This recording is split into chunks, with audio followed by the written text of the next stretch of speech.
SSC শেষ, এখন কি করব? এই প্রশ্নটা এখন হাজারো শিক্ষার্থীর মনে। আজকের ভিডিওতে জানবো এসএসসি পরীক্ষার পর তোমার করণীয় কি কি। প্রথমেই একটু বিশ্রাম নাও।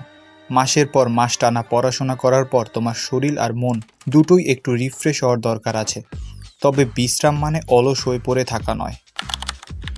এখনই সময় নিজের স্কিল বাড়ানোর। Computer, graphics design, video editing, photography কিংবা ইংরেজি শেখার মতো অনেক কিছুই শুরু করতে পারো। এগুলো ভবিষ্যতে খুব কাজে দেবে। এখনই সময় নামাজকে তোমার ডেইলি রুটিনে পরিণত করা, কারণ এই সময়টা একান্তই তোমার। কলেজে ভর্তি হওয়ার আগে তোমাকে ভর্তি পরীক্ষা দিতে হবে, বিশেষ করে নামী কলেজগুলোতে। তাই এখন থেকেই একটু একটু করে প্রস্তুতি নিতে শুরু করে দাও।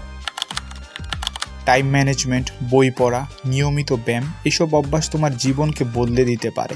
এসএসসির পর এই সময়টা তোমার লাইফস্টাইল গড়ার একটি দারুণ সুযোগ। তোমার ভবিষ্যৎ এখন তোমার হাতে। ঠিক পরিকল্পনা আর একটু চেষ্টাই তোমার স্বপ্ন পূরণ করতে পারে। ভিডিওটা ভালো লাগলে লাইক করো, শেয়ার করো আর এমন আরও কন্টেন্ট পেতে সাবস্ক্রাইব করো আমাদের চ্যানেল।